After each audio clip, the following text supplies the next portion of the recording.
The words of Dr. Martin Luther King Jr. reverberate in a tumultuous time. Dr. King's speeches have particular resonance today amid a year of sickness and death, Black Lives Matter protests, and the storming of the Capitol.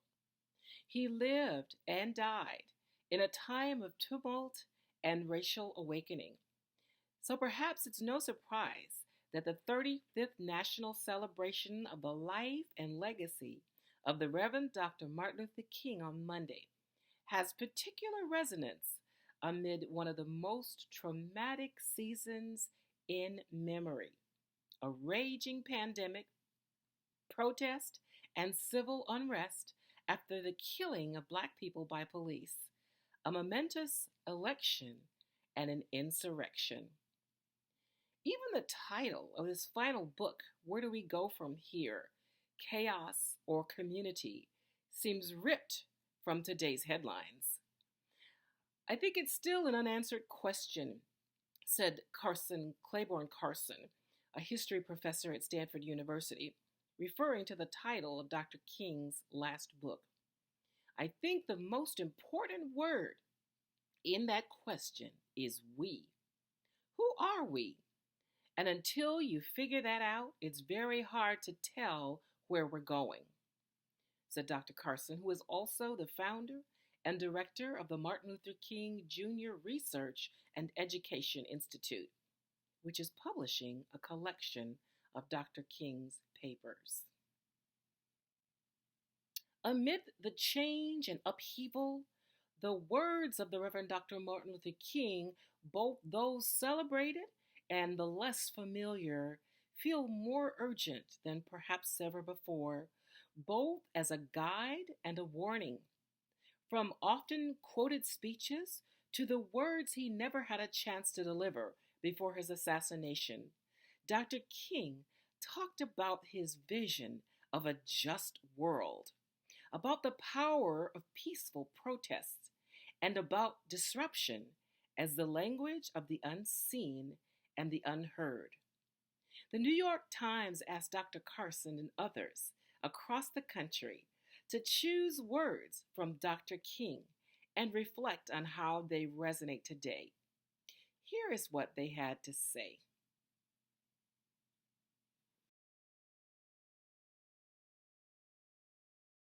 Now, let me say, as I move to my conclusion, that we have got to give ourselves to this struggle until the end. Nothing would be more tragic than to stop at this point in Memphis. We have got to see it through. From the last speech given by Dr. King on April 3rd, 1968 in Memphis, the day before he was assassinated. The Reverend Dr. William Barber II, a chairman of the Poor People's Campaign, said Dr. King's words spoke to the daunting challenge that civil rights leaders faced, helping the poor and the marginalized. He drew a parallel to today's challenges of systemic racism, ecological devastation, and the lack of health care. The election of a Democratic president, he said, is no reason to slow down. It's not enough to have an election and put new people in office, Dr. Barber said. We must push and continue to push for the kind of public policy that establishes justice.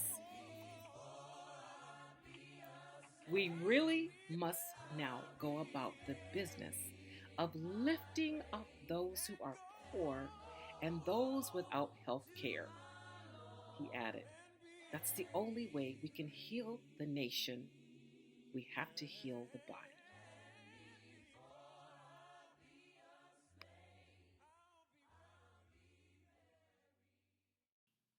The arc of the moral universe is long, but it bends towards justice.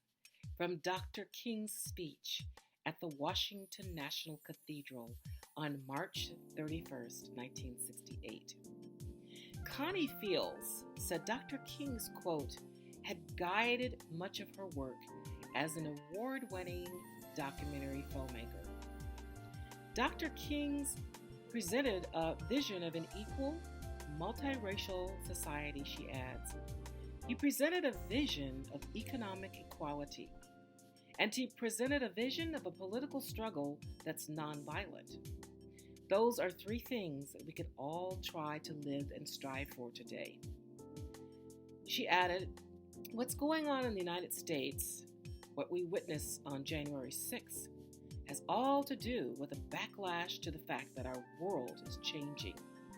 It's going on here in America, it's going on in Europe. We're becoming a more intertwined world, a more multicultural world. That's the trajectory of history. There's no going back on that. That quote completely underscores everything I'm talking about. A just world is an equal world, equal no matter what our race is.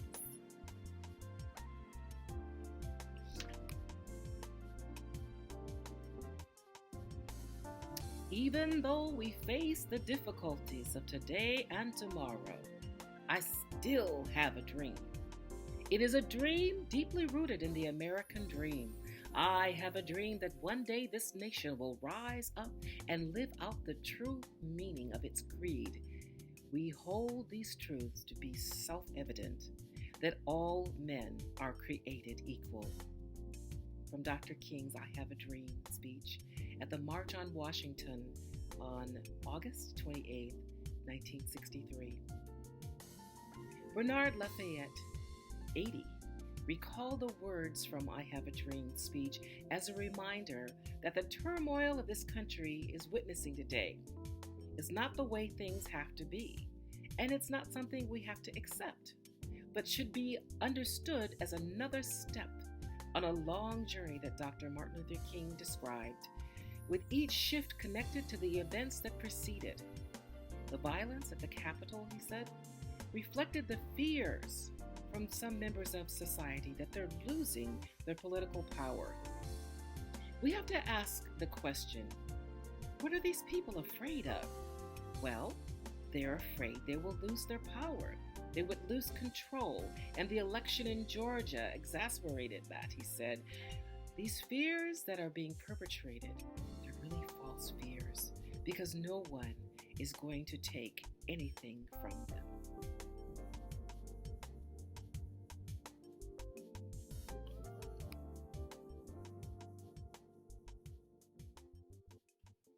I may not get there with you, but I want you to know tonight that we as a people will get to the promised land.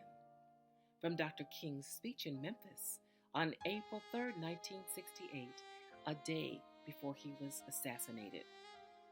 Rutha Mae Harris, 80 years old, from Albany, Georgia, said she believed Dr. King's speeches often warned of a kind of conflict that unfolded on Washington on the 6th of January.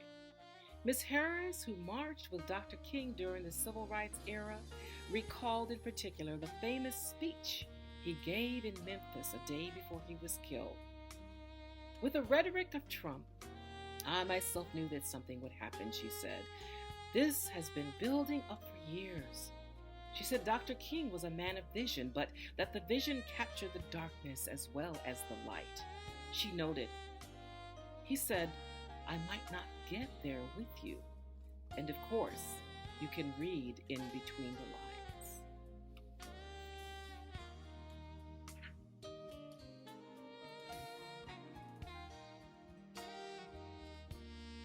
Why America May Go to Hell. Title of a sermon that Dr. King had planned to deliver at his church on Sunday, April 7, 1968.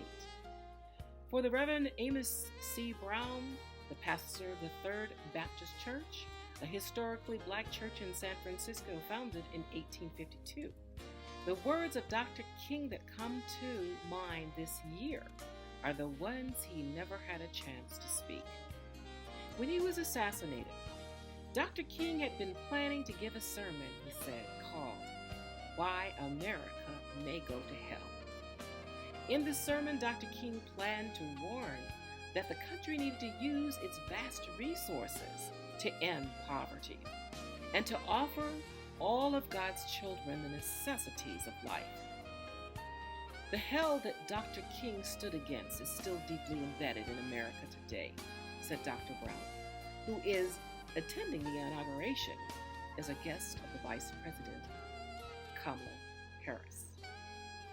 We are about to fall over the precipice into, figuratively speaking, hell in this nation. Sure, we ought to be concerned about what's going on now, he said, referring to the attack on the Capitol. But people are just now beginning to experience what black folks have gone through since the Atlantic slave trade began. Hell.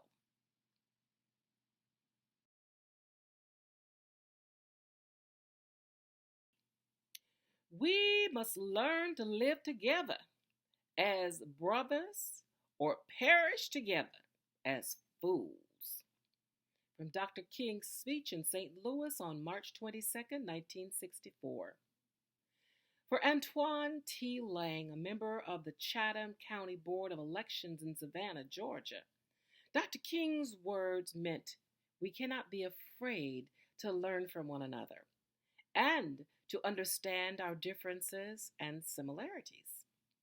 My hope is that one day white America will understand that we harvest no hate, but we want to be seen not as a black man, black entrepreneur, black superintendent, black doctor, black lawyer, black teacher, black insurance agent, black funeral director, but as a human being wanting to freely be ourselves without having to walk on eggshells in fear of becoming a statistic, he said. It is clear to me that our protest and our plea to America is that we want to be free, to simply be a human being with real feelings, emotions, dreams, and goals, Mr. Lang said, to be able to live long enough to accomplish these goals, dreams, and ambitions.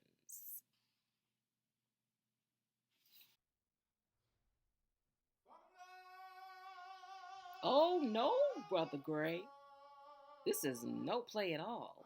If we are to succeed, I am convinced now that an absolutely nonviolent method must be ours amid the vast hostilities we face. Dr. King's response in 1955 to a suggestion that his nonviolent tactics were for attention. Fred D. Gray was the lawyer who represented Rosa Parks. Dr. King and the Montgomery Improvement Association during the Montgomery bus boycotts in 1955, the event that inaugurated the 20th century's civil rights movement. The quote, found in Dr. Gray's account of that battle, Bus Ride to Justice, was Dr. King's response to a suggestion that his commitment to nonviolence was a ploy to gain attention in the press. I became a lawyer so I could use the law for the purpose of destroying every act of segregation that I could find, Mr. Gray said. There were other people whose roles were to make speeches, and others who demonstrated. But you had to pull it all together and do it in a nonviolent fashion. Regarding the protests over the past year against killings of unarmed African Americans by police officers, Mr. Gray said, I think we're going to have to go back to what Martin Luther King said about nonviolence and social change. All of the things that Dr. King did, all of the things we did in the Montgomery bus boycott were to get rid of racism and inequality. We were able to do a little bit, but not do it. I opened up my passport the other day and I noticed some really amazing words written by the founders of this nation. And I would like to read those to you. And that government of the people, by the people, for the people, shall not perish from the earth. Abraham Lincoln. The principle of free government adheres to the American soil. It is embedded in it, immovable as its mountains. Daniel Webster. Let us raise a standard to which the wise and honest can repair. George Washington. We hold these truths to be self-evident, that all men are created equal, that they are endowed by their Creator with certain unalienable rights, that among these are life, liberty, and the pursuit of happiness. Excerpts from the Declaration of Independence. We have a great dream.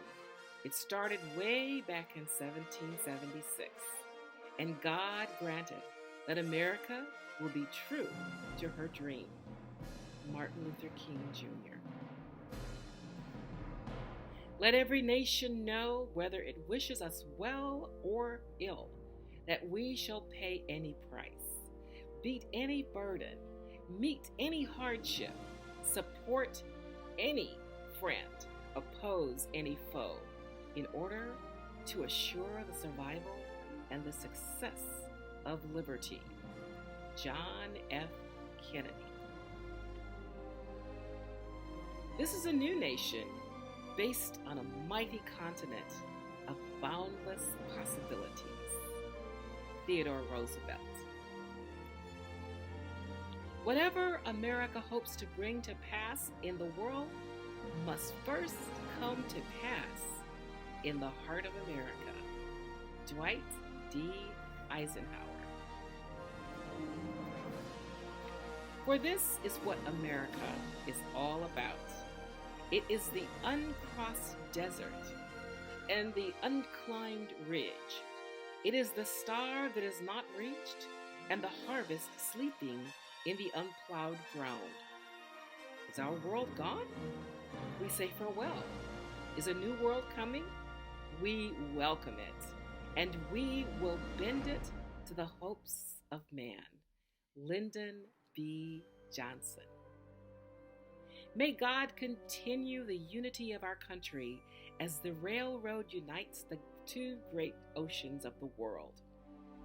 Inscribed on the Golden Spike, Promontory Point, 1869.